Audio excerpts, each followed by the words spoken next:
So the first step in the procedure is we gotta go gather some participants. Let's go try and find some. Oh, hey Emily, would you like to be part of our experiments? Ready. So the second step is to set up your 20-meter shuttle run. So grab a long tape measure, find 20 meters, and set up 2 cones on the gym floor 20 meters apart.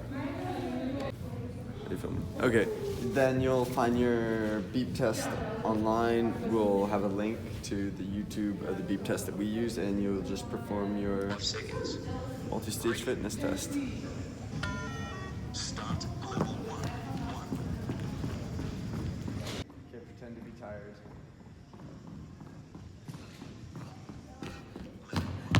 And drop out a beep test.